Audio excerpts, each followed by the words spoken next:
Well, he loved making a mountain out of a molehill. Like if something happened, I'm the same way. Like if anything happens, he like loved to tell the story.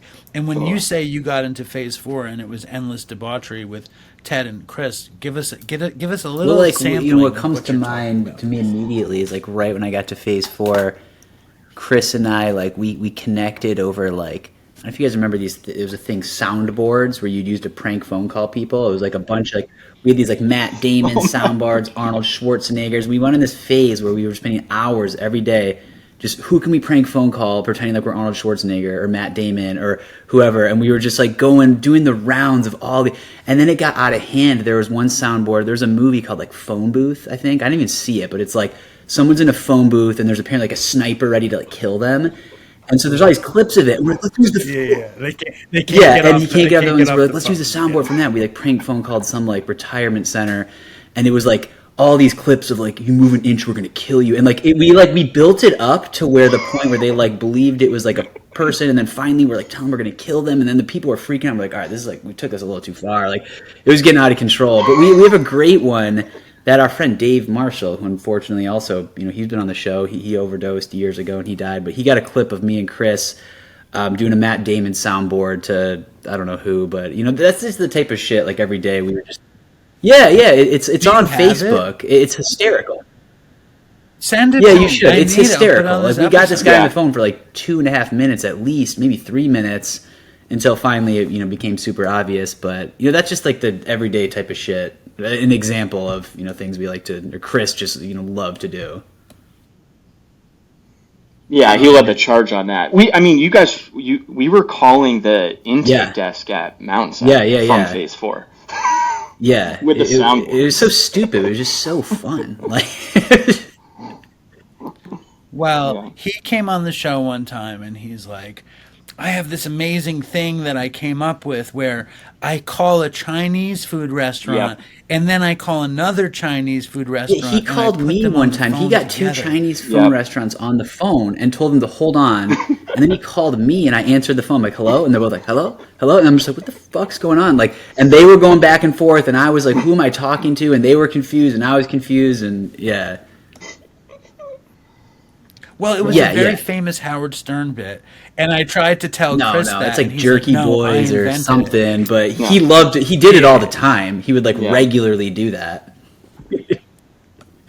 he Yeah. was so fun and stupid and loved to be fun and stupid. And he was Yeah. also so smart that he Yeah. loved to see himself be dumb Yeah. and young and fun. My, Like my that's wife and when I it were got cracking so up the other day intoxicating. because I was like, Totally. remember that time when like Chris had invited a whole bunch of us out to dinner? Like his sister Arden was coming to town, and he invited like 15 people or something, and including what's that It was for his year.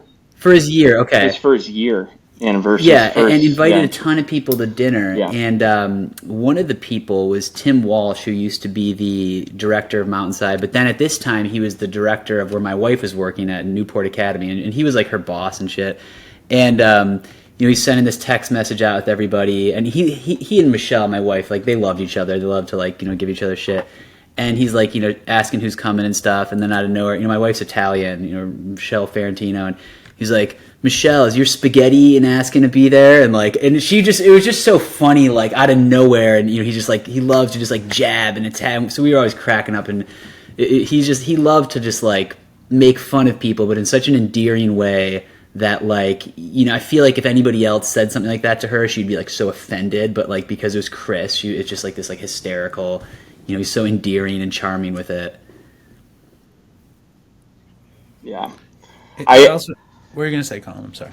I have a funny story. This is before Ted came over. He was still an inpatient. And we were over at Phase 4, and Phase 4 is the sober living. That was like right next to the inpatient program as a double wide trailer. It was like absolutely disgusting, but we loved it. And I was there with Chris, and it was like my first couple weeks there. And Mountainside would always do this camping trip, like up in the mountain behind Mountainside, and We one night, like, Phase 4 was brutal. There was no internet, there was no cable. We just had old DVDs. Like, Ted and I would watch the Ali G show over and over and over again. And we had like no phones. It was like you had to find your own entertainment. So one night, like, it was like a Saturday night, me, Chris, and a buddy of ours who's also there, Andrew, were like just sitting around, and I was telling them a story about this animal that I grew up with called a Fisher cat.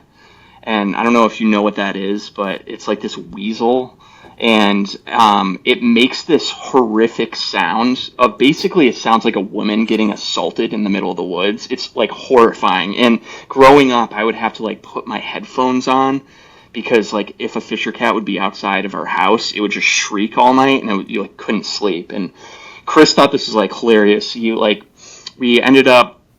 I think there was like one area where we did have like internet connection. He like went on his phone and he found the sound of this Fisher cat, and we came up with this plan to take like the MP3 file of the Fisher cat sound, and our friend Andrew had a speaker, like a portable speaker, and we put it on his MP3 player.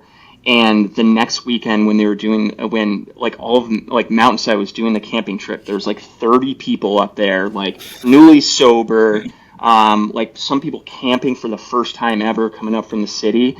We like army crawled in the middle of the night up to the base of the camp. It was like halfway up the mountain with the portable speaker, and we just played that shrieking Fisher cat sound for like 10 minutes, and it created panic in the whole campsite, and people had to get escorted down. Like, there were people that didn't want to camp anymore, and it like completely ruined the trip. And it was like one of those things that was just like Chris like devised this plan, and like at the time, just like the phone booth thing, it was like hilarious in the moment. But we get back down, I'm like, fuck, we're gonna get kicked out of our sober house because of like we just like ruined the like clinical experience of like people and inpatient. But And it made Chris very happy. Did they find out?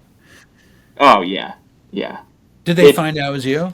We told them after we had moved out. I think we told a few people that worked there that like no longer ran the like the MBS program or whatever, that we did that, and like they like kind of laughed, but we're not like super happy. But Chris always thought it was funny.